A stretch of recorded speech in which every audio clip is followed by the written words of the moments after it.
Welcome back, my family and friends. Thanks for stopping by. Donald Trump just dropped a bombshell in Africa. Excuse me. Yes, Donald Trump does issue a ban in African countries. 12 so far, and he has a list of another 25. Africa is in the crosshair. The 12 African countries that he banned. He's claiming that these countries do not verify their passport properly or vet their citizens, and their citizens are overstaying.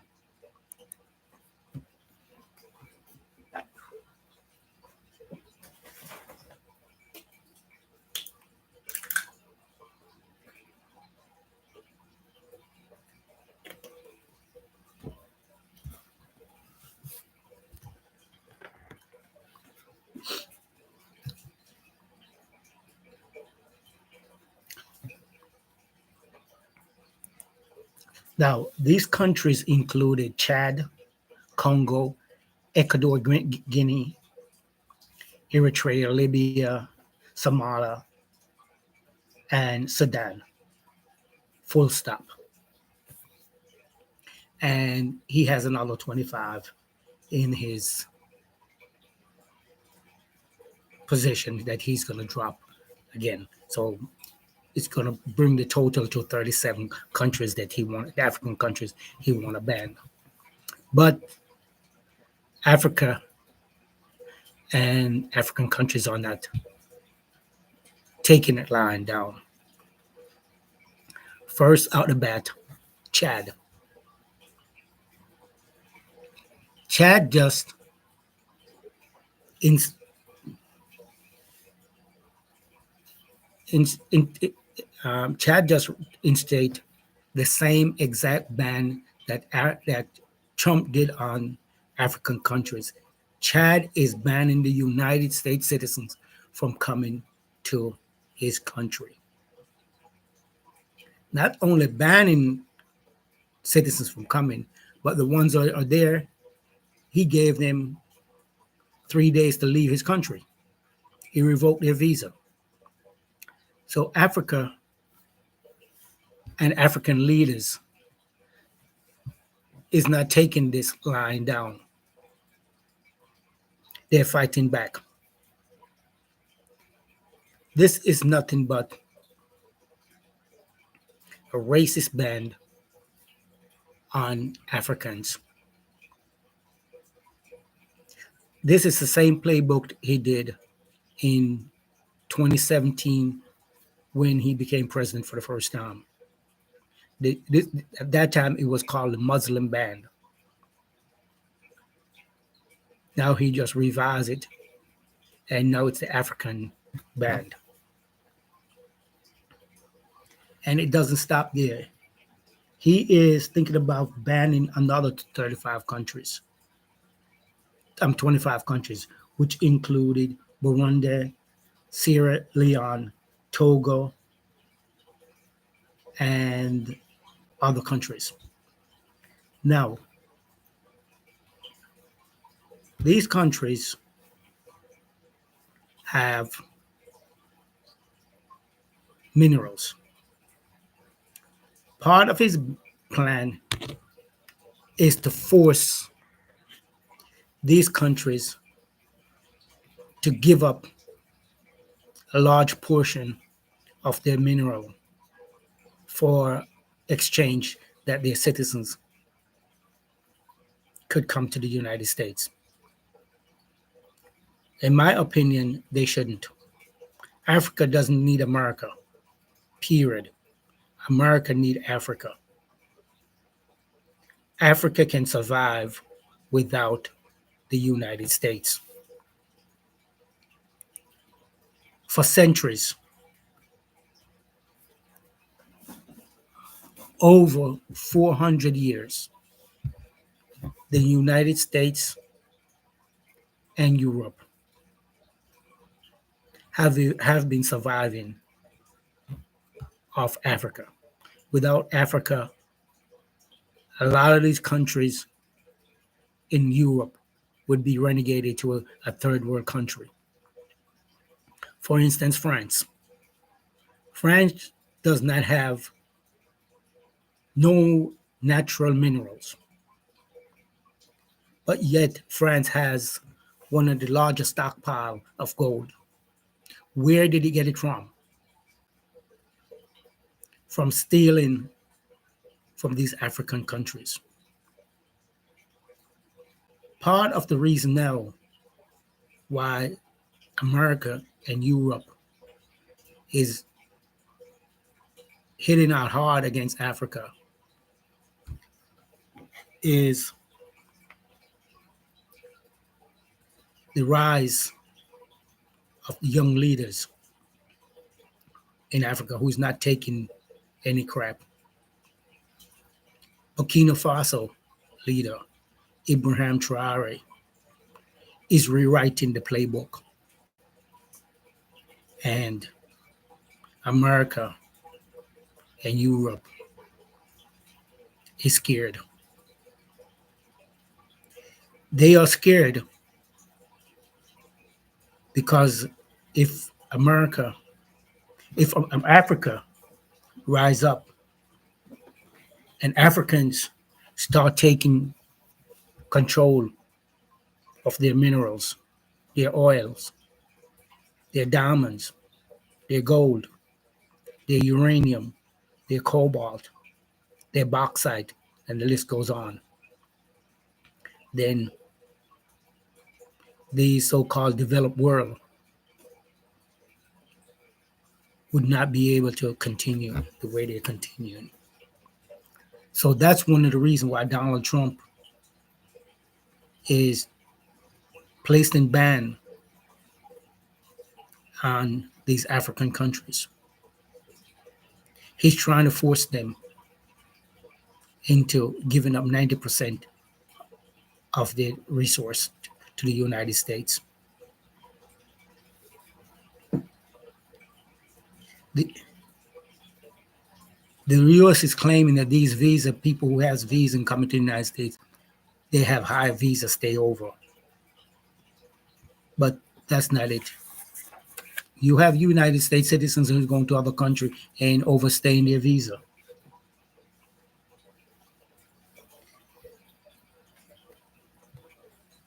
My thing is that Africa leaders and African countries need to come together. We need to stop playing around. If the African Union, as it is today, cannot or is too scared to reunite Africa,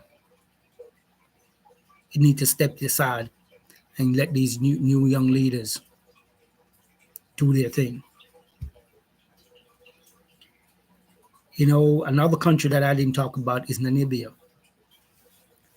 Namibia has a new president, a new female president. She has been fighting in the trench for years for Namibia freedom. Her party just gained control of Namibia. She won the election.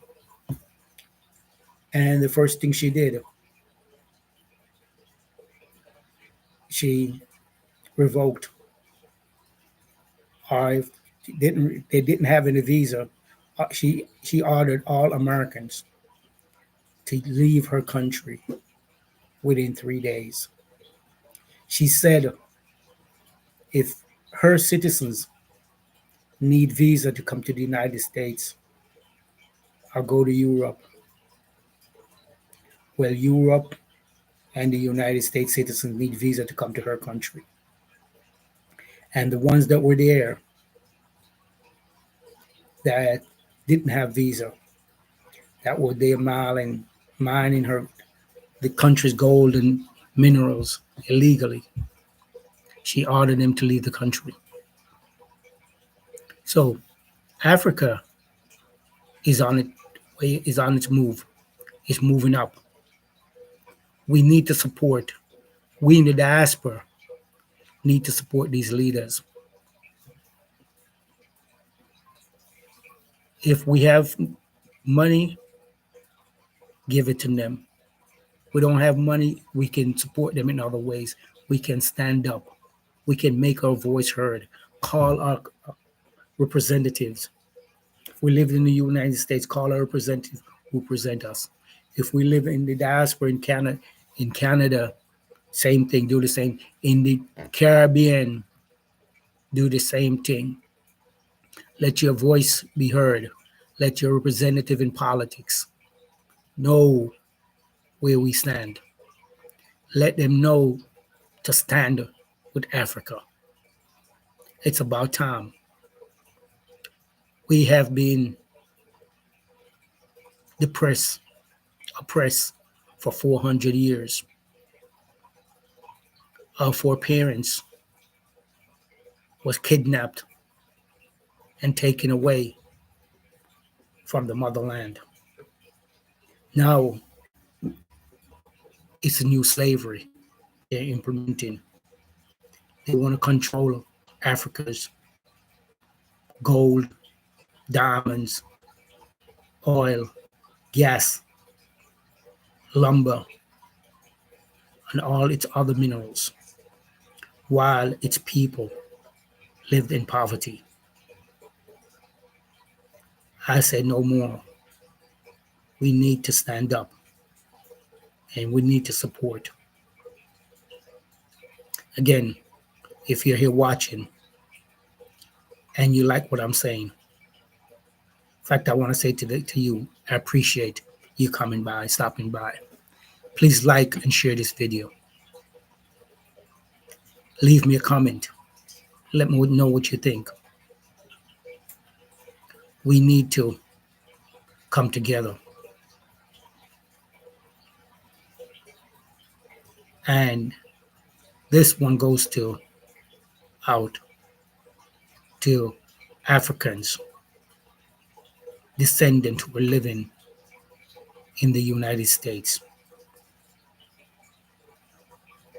We have the resource.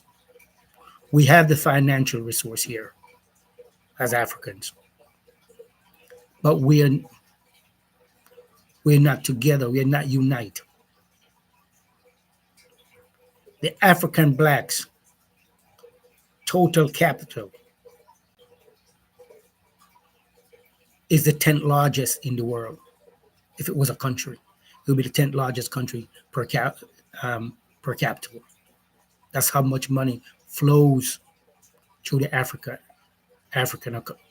American community. But we're not organized. To give you an idea, every Sunday, black churches across the United States collect over $10 billion in collections. But yet, these churches are not developing their community, but they're getting funds from their community. We need to start to come together. Don't matter if you're from Jamaica, Barbados, Trinidad, Dominica, Haiti, America, Britain. We need to come together. We need to drop all the craziness that we're saying keeping us apart and come together.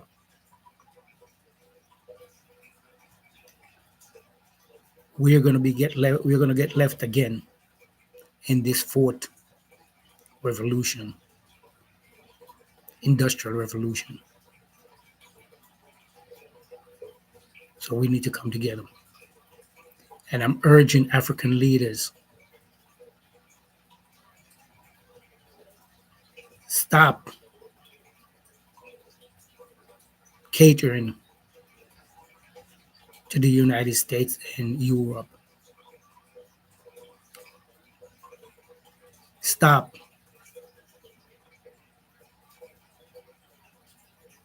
doing the things that you're doing now. That's unhealthy to Africa and African people. You cannot squander your country riches while your people is living in shanty towns or they don't have food to eat. They have to be eating grass or leaves from the tree when you're living in mansions. And not only one, but you have several mansions in America, in Europe. Yet your people are starving. Stop. A day is going to come, and the day is coming. Young people are rising up. Young people are rising up.